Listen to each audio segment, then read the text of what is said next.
সকাল সকাল গোসল করে, আর্লি মর্নিং গোসল করে। গোসল করার পরে তার উত্তম পোশাকটা পরিধান করে, আর গোসলটা করে ফরজ গোসলের মতো। আতর, সুগন্ধি, খুশবু তার সামর্থ্য অনুযায়ী ব্যবহার করে। এরপরে পায়ে হেঁটে হেঁটে মসজিদে আসে, বাহনে চড়ে নয়, পায়ে হেঁটে হেঁটে। যদি আপনি অনেক দূরে থাকেন সেটা আলাদা কথা।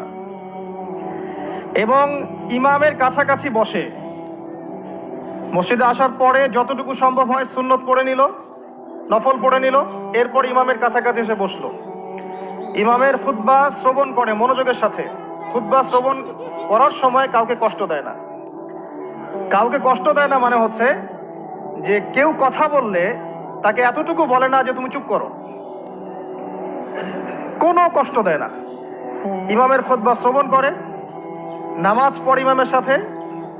এই ব্যক্তির আমল নামায় নবী সাল্লাল্লাহু আলাইহি ওয়াসাল্লাম বলছেন যে প্রত্যেক পদক্ষেপের বিনিময়ে 1 বছরের নফল নামাজ আর 1 বছরের নফল রোজার নেকি লেখা হয়। জুমার এই সমস্ত নেকি নষ্ট হয়ে যাবে যদি আমরা এখানে আদব রক্ষা করতে না পারি।